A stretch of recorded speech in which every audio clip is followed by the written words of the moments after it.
चिंतन तुषार प्रस्तुत. गुरुर्ब्रह्मा गुरुर्विष्णू गुरुर्देव महेश्वरः गुरु साक्षात् परब्रह्म तस्मै श्री गुरवे नमः. नमस्कार साधक हो, मी सौ दीपा आनंद वेद पाठक पुणे सादर करत आहे परमपूज्य सद्गुरु स्वामी विद्यानंद चरित्र सारामृत. लेखक आहेत श्री प्रल्हाद अवचट तथा स्वामी कृष्णानंद. ओम नमो भगवते वासुदेवाय.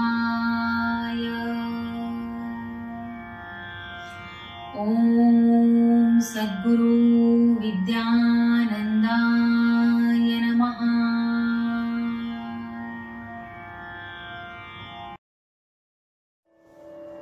पर्व 10 सर्ग 3. परमार्थाचा प्रपंच मोठा तयास सीमा नाही. प्रपंचात या सर्व करोनी कसला बंधच नाही. बंधची होतो जेव्हा कर्मे घडती निज स्वार्थाने. असे अपेक्षा होय उपेक्षा आपुल्या निज धर्माने. निज धर्माने माझे मी पण असेच जोपासते. त्यातून वाढे मी माझे पण तेही जोपासते. ऐशा जपल्या मनी अपेक्षा भंग तयाचा होतो. त्या भंगातून अभंग ऐसा बंध बांधला जातो. परमार्थी ती कर्मे करिता नाही स्वतःचा स्वार्थ. दुजा कारणे होते सारे मीला सोडून सार्थ. स्वामीजींचा प्रपंच ऐसा झाला तो परमार्थी. भौतिकातला प्रपंच सारा सरला एका अर्थी. आता न राही कुटुंब त्यांचे धनसुत आणि कदारा. शिष्यगणांचा भाव मनाचा वाढे ते थपसारा. भाव मनातील भक्ती वाढे भक्ती भाव तो अंगी.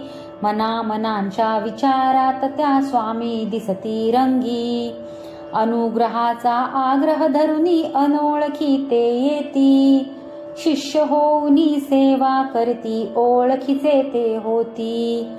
सांज सकाळी कधी दुपारी भेटाया जनते येती. निखळ मार्ग तो उपासनेचा मार्गदर्शना घेती. प्रापंचिकते नसे बोलणे कधी ना गप्पाष्टके. मंत्रतंत्र वा यंत्र सांगती स्तोत्र कुणा अष्टके. उत्सव दिनीचे संयोजन वा प्रवास नियोजन. येती जाती शिष्यच सदनी कुठे न ते बंधन. इतुके असुनी नित्य साधने खंडमुळी ना होई. तेजस्फूर्तीची नवीन आभा हळूहळू वाढत जाई. भौतिकातल्या प्रपंचातली खंतन ती राहिली. मनी रेखिली तशी स्वतःची वास्तू उभी राहिली. सहजी स्मरला पूर्वाश्रमीचा संसाराचा गाडा. 5 जणांनी भरुनी जाई 2 खोलीचा वाडा. आप्तगणांचे येणे जाणे भार कमी तो नव्हता. अस्तर लावित चाले ते घर देव आसरा होता. आधी व्याधी सर्व उपाधी येती याच क्रमाने. दंपती दोघे शकट ओढिती एका भाव मनाने. प्राप्ती व्याप्ती त्रैराशिकती कधीच जुळले नव्हते. कष्ट कष्ट अनकष्टाची सारे हिशेब जुळले होते. या सर्वातून पती पत्नींनी ध्यास घेतला हृदयी. आपुले घरकुल उभे करू या स्वप्न रेखिले समयी. स्वप्नपूर्ती ती आज जहाली वास्तू उभी राहिली.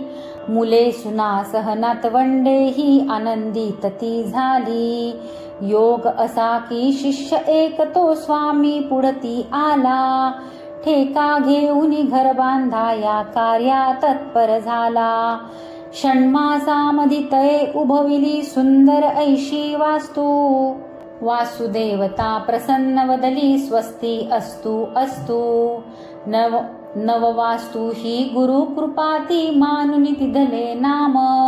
सोहम नामे मनी प्रगटला तोच प्रभू श्रीराम. प्रमुदित झाली सर्व मंडळी प्रमुदित झाले घर.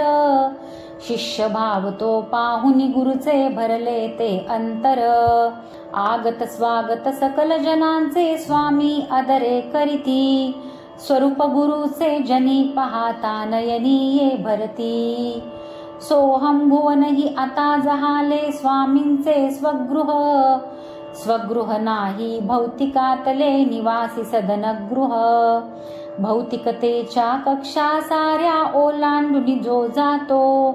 स्वगृहाचा खरा अर्थ तो तिथे तयाला कळतो. स्वतःच्या निजरूपी तो नित्य निवासी असतो. एखादा तो स्वगृह मानून सुखरूप तोही असतो.